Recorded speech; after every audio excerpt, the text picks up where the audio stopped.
प्रभु के अनुग्रह से हम फिर आपके सामने। आइए आज हम एक नई यात्रा में निकलते हैं जो कि बाबुल की है। ये यात्रा हम कई चरणों में पार करेंगे और पहली चरण में बाबुल की शिनाख्त। तो चलिए यात्रा आरंभ करते हैं। यदि हम पवित्र शास्त्र की उज्ज्वलता में निहारें तो हम पाते हैं कि बाबुल शब्द उत्पत्ति से प्रकाशित वाक्य तक छाया हुआ है। पवित्र शास्त्र में बाबुल शब्द 280 के ऊपर प्रयोग में है। बाबुल शहर एक भविष्यवाणी और परमेश्वर द्वारा नष्ट की गई धार्मिक व्यवस्था का प्रकार है। हालांकि बाबुल नाम अकाडियन शब्द बबीलू से लिया गया है, जिसका अर्थ है देवताओं का द्वार या फाटक। यह परमेश्वर की अनंत योजना का एक स्पष्ट जाली रूप है। यदि बाबुल शब्द के अर्थ का एक शब्द रूप निकालें तो बाबुल शब्द बुराई या गड़बड़ी को दर्शाता है। पवित्र शास्त्र इस बात का खुलासा करते हुए बताता है कि बाबुल शहर की नींव निम्रोद नाम व्यक्ति ने की थी और पृथ्वी पर पहला वीर वही हुआ। वही युवा की दृष्टि में पराक्रमी शिकार खेलने वाला ठहरा। यदि हम निम्रोद का आत्मिक रूप से और देखें तो वह स्वयं इच्छा यानी मैं को दर्शाता है। यह स्वयं इच्छा पहली बार पवित्र शास्त्र में बाग्यादन में नजर आई। बाग्यादन मध्य पूर्व में दो नदियों हिदकेल और फरात के बीच में था।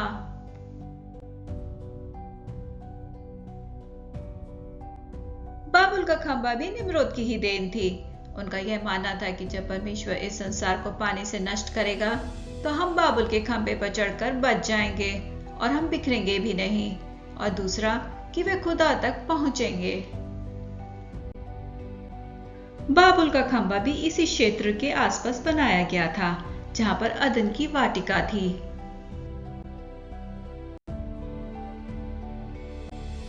बाबुल का खंबा जिस क्षेत्र में बनाया गया था उस क्षेत्र का नाम शिनैर था। शिनैर शब्द 8 बार पवित्र शास्त्र में आया, जो कि बेबीलोनिया का इब्रानी शब्द है। पवित्र शास्त्र के पन्नों में शिनैर नाम हम सबसे पहले उत्पत्ति 10 में निम्रोद और उसके राज्य के निर्माण के संबंध में पाते हैं। शिनार मध्य पूर्व में था, जो कि लोहा युग में मेसोपोटामिया कहलाया जाता था। मेसोपोटामिया का एक अर्थक या मतलब निम्रोद की भूमि है। चलिए वापस हम निम्रोद की वंशावली पर आते हैं। निम्रोद नूह का परपोता और हाम का पोता था। निम्रोद का जन्मदिन 25 दिसंबर को माना जाता है। हाम नोहा का वो ही बेटा था जिसने नोहा को तंबू में नग्न दिशा में देखा और अपने दोनों भाइयों को बतला दिया। तब शेम और यापेत दोनों ने कपड़ा लेकर अपने कंधों पर रखा और पीछे की ओर उल्टा चलकर अपने पिता की नग्नता को ढांपा, और वह अपना मुख पीछे किए हुए थे, इसलिए उन्होंने अपने पिता की नग्नता को नहीं देखा।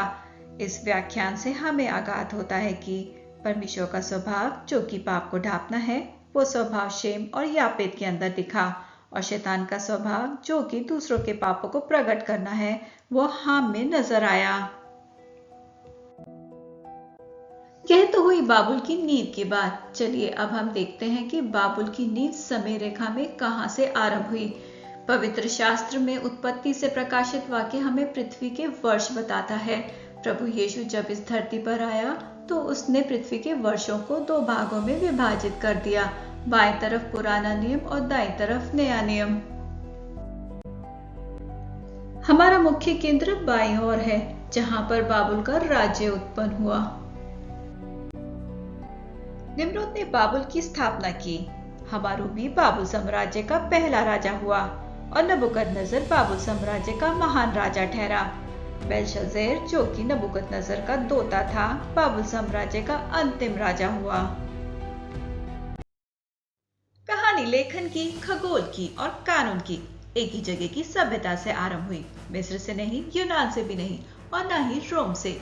ये कहानियां मेसोपोटामिया से शुरू हुई।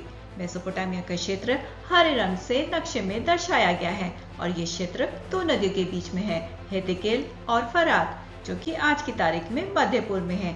ये 2 नदियां इस क्षेत्र को अत्यधिक उपजाऊ बना देती हैं। मेसोपोटामिया में सुमेर दुनिया की सबसे पहली सभ्यता आई और उसके बाद इस क्षेत्र में और भी कई सभ्यताएं आईं, जैसे अकेडियन।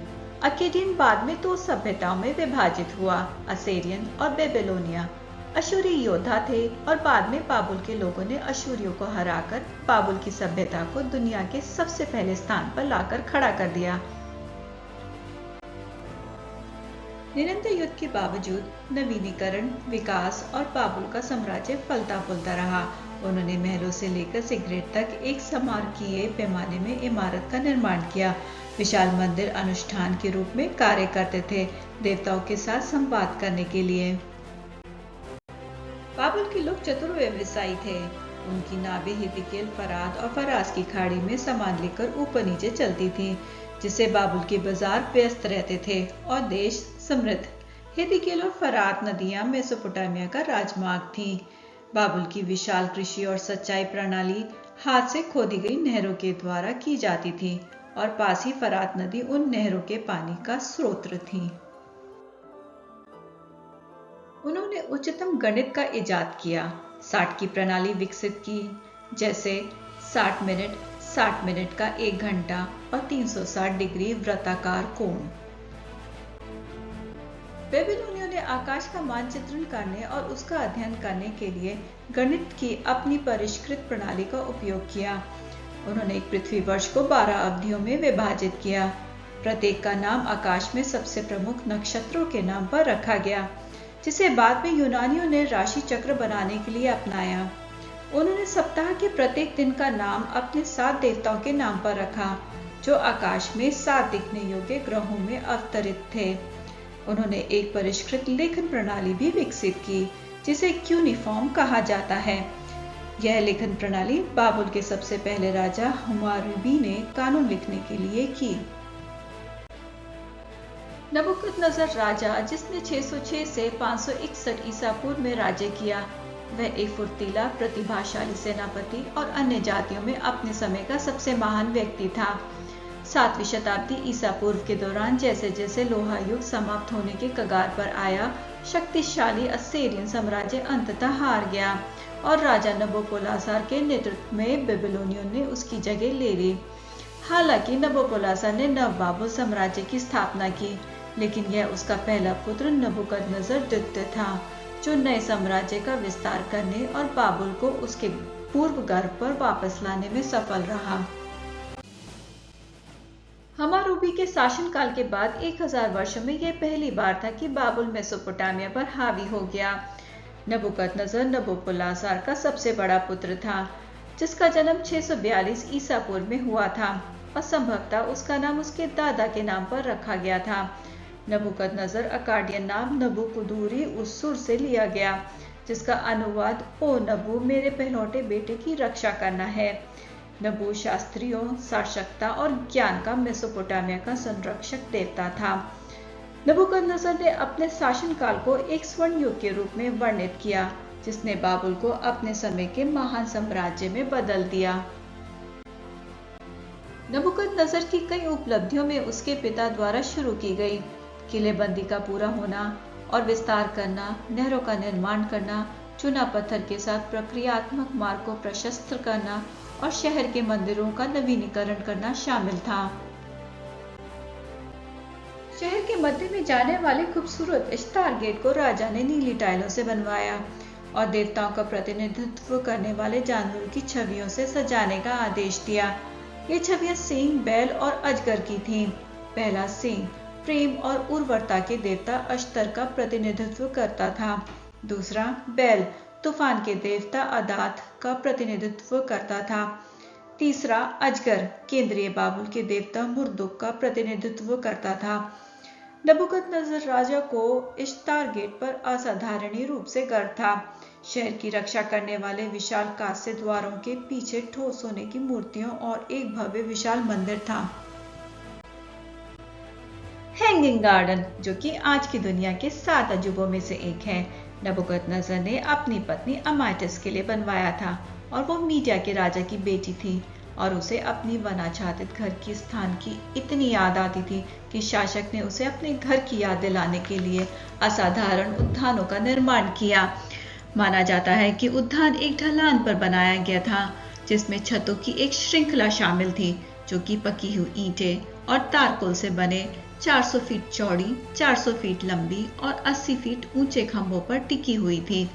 बगीचों के इतने ऊंचे होने का मतलब यह था कि पानी को आदिम जल सिंचाई प्रणाली द्वारा बगीचों के शीर्ष तक ले जाया जाता था। नबूकदनेस्सर को यहूदी लोगों का दमनकारी और क्रूर दुश्मन माना जाता था। नबूकदनेस्सर ने मिस्रियों का पश्चिम की ओर यरूशलेम तक पीछा किया। 605 ईसा पूर्व में उसकी पहली यरूशलेम यात्रा छोटी थी, क्योंकि उसके पिता की अचानक मृत्यु होने के कारण उसको जल्दी ही वापस घर लौटना पड़ा। उसको ये डर था कि उसका छोटा भाई उसके हाथ से बाबुल की सत्ता न ले ले। नबूकदनेस्सर ने कम से कम 3 मौकों पर यरूशलेम की घेराबंदी की और अंत में जला भी दिया। पहली घेराबंदी 605 ईसा पूर्व में की गई।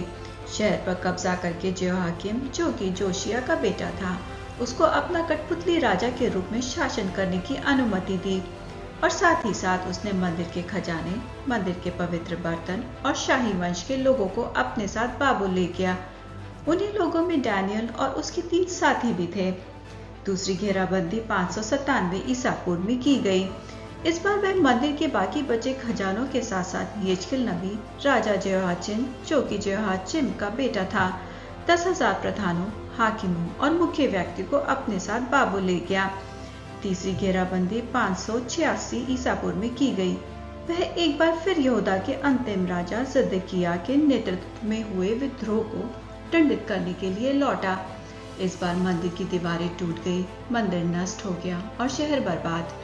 सिदकिय्याह के पुत्र मारे गए और उसे अंधा करके बाबुल ले जाया गया, जहां पर उसने अपनी अंतिम सांसें ली।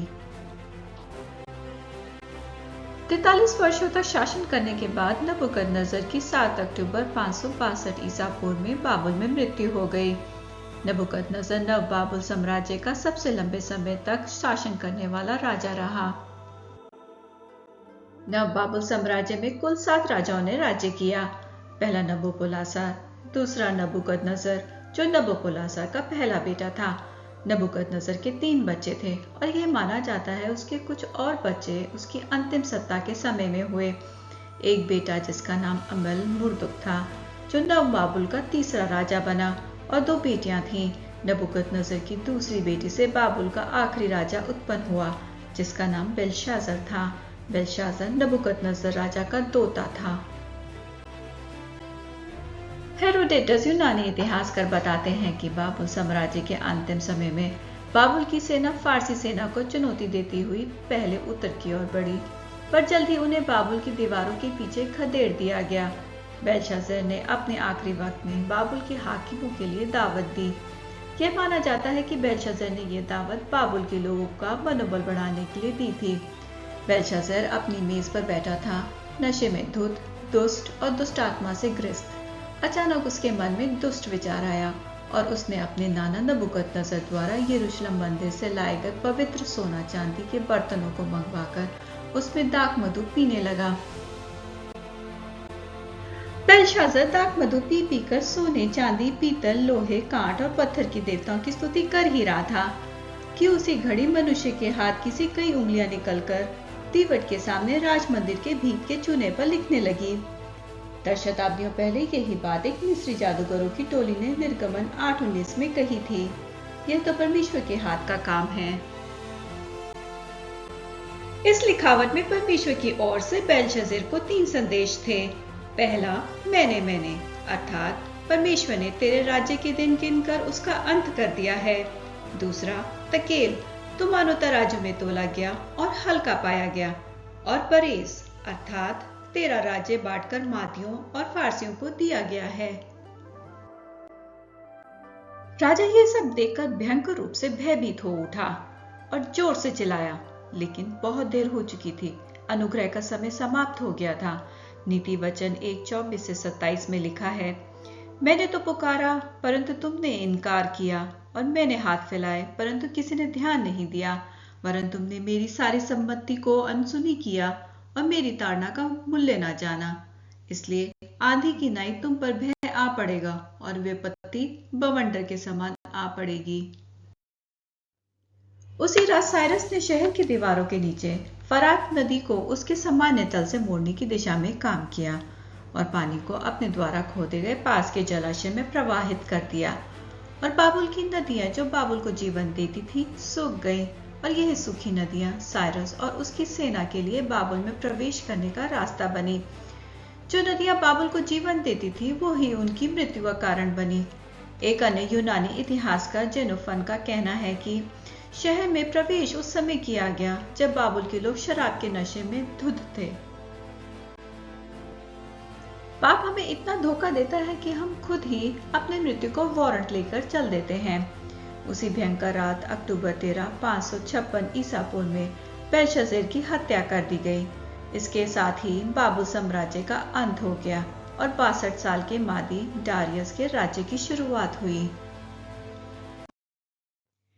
इस व्याख्यान का 200 वर्ष पहले ही यशाया भविष्यद्वक्ता, जो कि परमेश्वर के पुत्र का भविष्यद्वक्ता था, बाबुल के पतन की भविष्यवाणी कर चुका था और प्रकाशित वाक्य 18:10 में प्रकाशित करते हुए कहता है कि हे बड़े नगर बाबुल, हे दृढ़ नगर, हाय हाय, घड़ी ही भर में तुझे दंड मिल गया।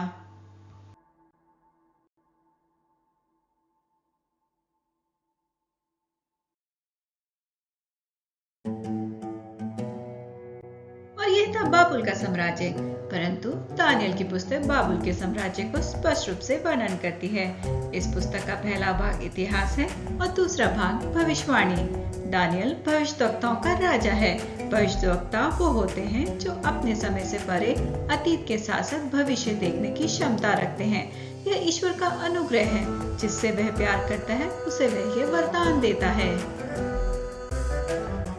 हमारा परमेश्वर अनंत है, परमेश्वर वचन है और यही वचन मनुष्य को अतीत में तथा भविष्य में ले जाने की सामर्थ रखता है।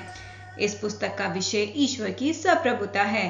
परम प्रधान ईश्वर मनुष्य के राज्य पर सप्रभु है। दानियल का दर्शन सदैव ईश्वर को विजयी दिखाता है, क्योंकि हमारे विजय ईश्वर ने अभी तक कोई युद्ध नहीं हारा और न हारेगा। इसकी सप्रभुता का चरम सीमा का वर्णन प्रकाशित वाक्य 11:15 में किया गया है और इसकी तुलना हम दानियल 2:44 और 7:27 से कर सकते हैं।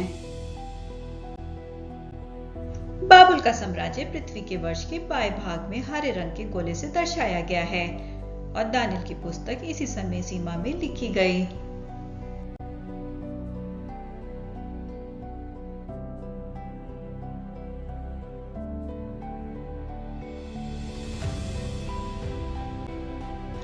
यदि हम साम्राज्य का अर्थ निकालें तो हमें यह आगात होता है कि साम्राज्य किसी राजा या मनुष्य के काम का क्षेत्र और उसकी समय सीमा तक निर्धारित होता है।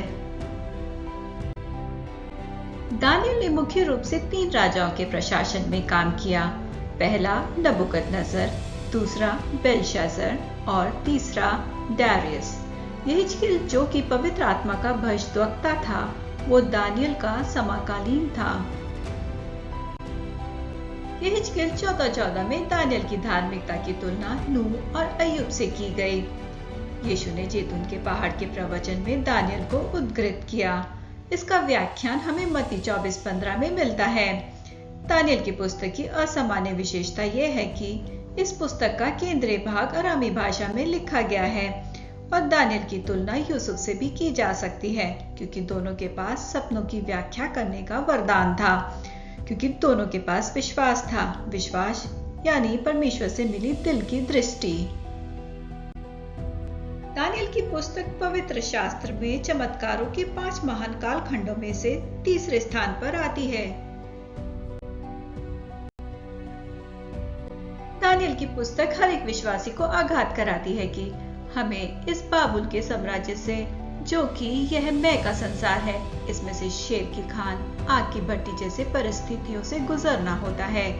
जीवन आसान नहीं, पर यीशु की मौजूदगी इन झुलसती राहों को स्वर्ग बना देती है। दानियल बाबुल के साम्राज्य को स्वर्गीय रूप से पार कर गया। और यह पुस्तक हमें यह भी बताती है कि बाबुल के साम्राज्य का विनाश कैसे हुआ और मेरे मैं के साम्राज्य का अंत कैसे होगा।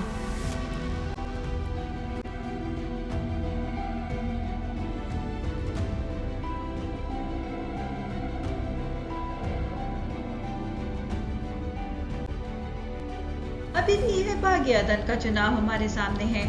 प्रभु की इच्छा या मेरी इच्छा, चुनाव हमारा है, पर परिणाम नहीं। हमारा जीवन इस जीवन के कई चुनावों को मिलकर बनता है। इस जीवन का चुनाव हमारे हाथ में दिया गया है, परिणाम के साथ। प्रकाशित वाक्य प्रकाशित करते हुए कहता है कि बाबुल के साम्राज्य में, यानी इस मैं के साम्राज्य में पहला स्थान सोना, चांदी, कीमती पत्थरों को देते हैं और आखिर में आत्मिक जीवन को देते हैं। बाबुल में मनुष्य की कोई कीमत न थी। आज के इस मैं के संसार में भी मनुष्य के जीवन की कोई कीमत नहीं है। प्रभु यीशु इस धरती पर परमेश्वर का राज्य लेकर आया, जिससे कि वह बाबुल के साम्राज्य, जो कि मैं का साम्राज्य है, का विनाश करे। और यह स्वयं प्रकाशित वाक्य 11:15 में प्रकाशित करता है कि और जब सातवें दूत ने तुरी फूकी तो स्वर्ग में इस विषय के बड़े बड़े शब्द होने लगे कि जगत का राज्य हमारे प्रभु यीशु का और उसके मसीह का हो गया। यह बाबुल की नगरी, जैसे उसका नाम, वैसे ही अपने वास्तविक स्थान में पहुंच गई। और यह जो मैं का साम्राज्य अपने अनंत काल के झुलसते गड्ढे में जाकर समाप्त होगा। पर हमारा परमेश्वर इस झुलसते गड्ढे के किनारे से, जो कि निम्रोद की भूमि है, हमें अपने राज्य में ले जाएगा, जो जीवतों का स्थान है। यही हमारी विजय है, जहां पर हम अपने जीवन के परमेश्वर के साथ अनंत काल तक आराधना के साथ रहेंगे।